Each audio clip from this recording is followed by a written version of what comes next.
Another day, another story.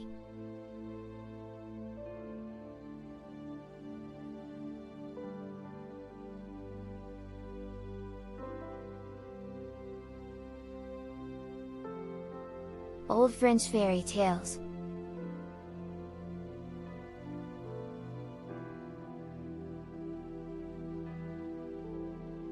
The parrot. 6 months had passed since Blondine awaked from her 7 years' sleep. It seemed to the little princess a long time. The remembrance of her dear father often saddened her heart. BONNE-BICHE and BEAU-MINON seemed to divine her thoughts. BEAU-MINON mewed plaintively, and BONNE-BICHE heaved the most profound sighs. Blondine spoke but rarely of that which occupied her thoughts continually.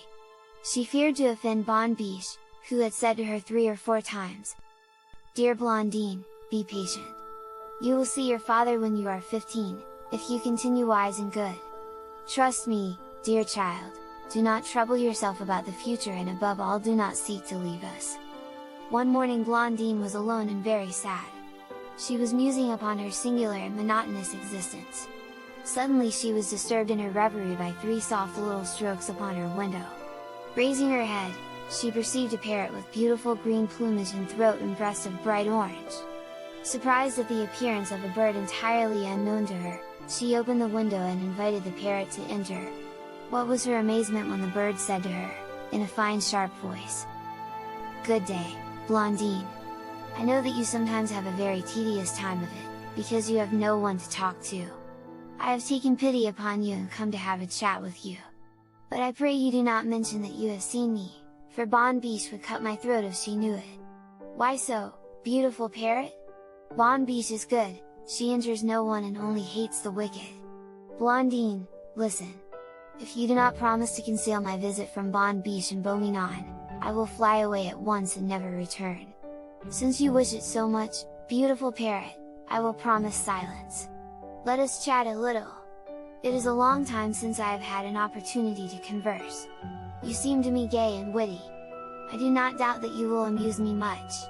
Blondine listened with delight to the lively talk of the parrot, who complimented extravagantly her beauty, her wit and her talents. Blondine was enchanted. In about an hour the parrot flew away, promising to return the next day. In short, he returned every day and continued to compliment and amuse her. One morning he struck upon the window and said, "Blondine! Blondine! Open the window, quickly! I bring you news of your father! But above all make no noise unless you want my throat cut." Blondine was overwhelmed with joy. She opened the window with alacrity and said, "Is it true, my beautiful parrot, that you bring me news of my dear father? Speak quickly! What is he doing and how is he?" "Your father is well, Blondine, but he weeps your loss always.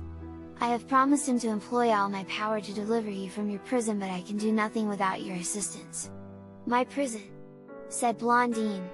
"But you are ignorant of all the goodness which BONNE-BICHE and BEAU-MINON have shown me, of the pains they have lavished upon my education, of all their tenderness and forbearance.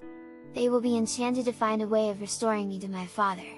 Come with me, beautiful parrot, and I will present you to BONNE-BICHE. Come, I entreat you." "Ah! Blondine," said the sharp voice of the parrot, "it is you, princess, who do not know BONNE-BICHE and BEAU-MINON. They detest me because I have sometimes succeeded in rescuing their victims from them. You will never see your father again, Blondine, you will never leave this forest, unless you yourself shall break the charm which holds you here." "What charm?" said Blondine. "I know of no charm, and what interest have BONNE-BICHE and BEAU-MINON in keeping me a prisoner? Is it not to their interest to enliven their solitude, Blondine? There is a talisman which can procure your release. It is a simple rose, which, gathered by yourself, will deliver you from your exile and restore you to the arms of your fond father. But there is not a single rose in the garden. How then can I gather one? I will explain this to you another day, Blondine. Now I can tell you no more, as I hear BONNE-BICHE coming. But to convince you of the virtues of the rose, entreat BONNE-BICHE to give you one and see what she will say. Tomorrow, tomorrow, Blondine." The parrot flew away, well content to have scattered in Blondine's heart the first seeds of discontent and ingratitude. The parrot had scarcely disappeared when BONNE-BICHE entered. She appeared greatly agitated. "With whom have you been talking, Blondine?" looking suspiciously towards the open window. "With no one, madam," said the princess. "I am certain I heard voices in conversation. I must have been speaking to myself." BONNE-BICHE made no reply. She was very sad and tears fell from her eyes. Blondine was also engaged in thought. The cunning words of the parrot made her look upon the kindness of BONNE-BICHE and BEAU-MINON in a totally different light.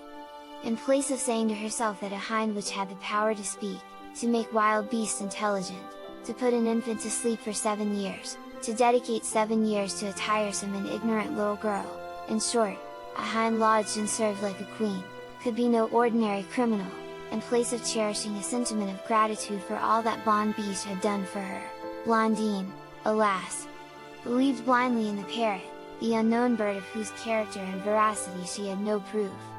She did not remember that the parrot could have no possible motive for risking its life to render her a service.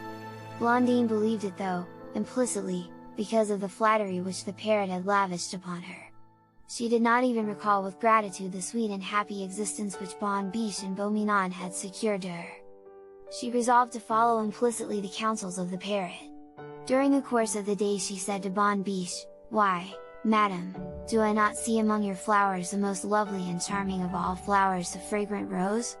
BONNE-BICHE was greatly agitated and said in a trembling voice, "Blondine! Blondine! Do not ask for this most perfidious flower, which pierces all who touch it. Never speak to me of the rose, Blondine! You cannot know what fatal danger this flower contains for you." The expression of BONNE-BICHE was so stern and severe that Blondine dared not question her further. The day passed away sadly enough.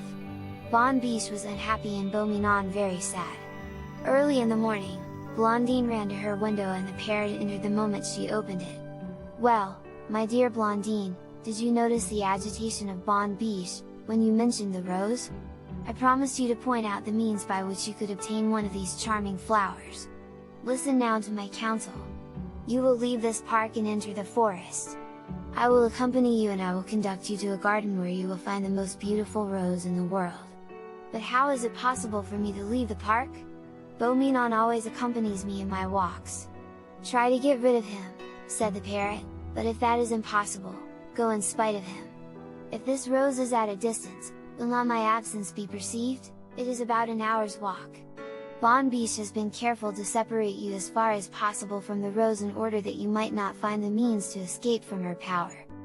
But why does she wish to hold me captive? She is all-powerful and could surely find pleasures more acceptable than educating an ignorant child. All this will be explained to you in the future, Blondine, when you will be in the arms of your father. Be firm! After breakfast, in some way get away from BEAU-MINON and enter the forest. I will expect you there." Blondine promised, and closed the window, fearing that BONNE-BICHE would surprise her. After breakfast, according to her usual custom, she entered the garden. BEAU-MINON followed her in spite of some rude rebuffs which he received with plaintive mews. Arrived at the alley which led out of the park, Blondine resolved to get rid of BEAU-MINON. "I wish to be alone," said she, sternly. "Begone, BEAU-MINON!" BEAU-MINON pretended not to understand. Blondine was impatient and enraged. She forgot herself so far as to strike BEAU-MINON with her foot. When poor BEAU-MINON received this humiliating blow, he uttered a cry of anguish and fled towards the palace. Blondine trembled and was on the point of recalling him, when a false shame arrested her. She walked on rapidly to the gate, opened it not without trembling and entered the forest. The parrot joined her without delay. "Courage, Blondine! In 1 hour you will have the rose and will see your father, who weeps for you." At these words, Blondine recovered her resolution which had begun to falter. She walked on in the path indicated by the parrot, who flew before her from branch to branch. The forest, which had seemed so beautiful and attractive near the park of BONNE-BICHE, became wilder and more entangled. Brambles and stones almost filled up the path, the sweet songs of the birds were no longer heard and the flowers had entirely disappeared. Blondine felt oppressed by an inexplicable restlessness. The parrot pressed her eagerly to advance. "Quick, quick, Blondine! Time flies! If BONNE-BICHE perceives your absence, you will never again see your father." Blondine, fatigued, almost breathless, with her arms torn by the briars and her shoes in shreds, now declared that she would go no further when the parrot exclaimed, "We have arrived, Blondine! Look! That is the enclosure which separates us from the rose." Blondine saw at a turn in the path a small enclosure, the gate of which was quickly opened by the parrot. The soil was arid and stony, but a magnificent, majestic rose bush adorned with one rose, which was more beautiful than all the roses of the world, grew in the midst of this sterile spot. "Take it, Blondine," said the parrot, "you deserve it, you have truly earned it." Blondine seized the branch eagerly, and in spite of the thorns which pierced her fingers cruelly, she tore it from the bush. The rose was scarcely grasped firmly in her hand, when she heard a burst of mocking laughter. The flower fell from her grasp, crying, "Thanks, Blondine, for having delivered me from the prison in which BONNE-BICHE held me captive. I am your evil genius! Now you belong to me!" "Ha! Ha!" now exclaimed the parrot. "Thanks, Blondine! I can now resume my form of magician. You have destroyed your friends, for I am their mortal enemy." Saying these cruel words, the parrot and the rose disappeared, leaving Blondine alone in the forest. To be continued.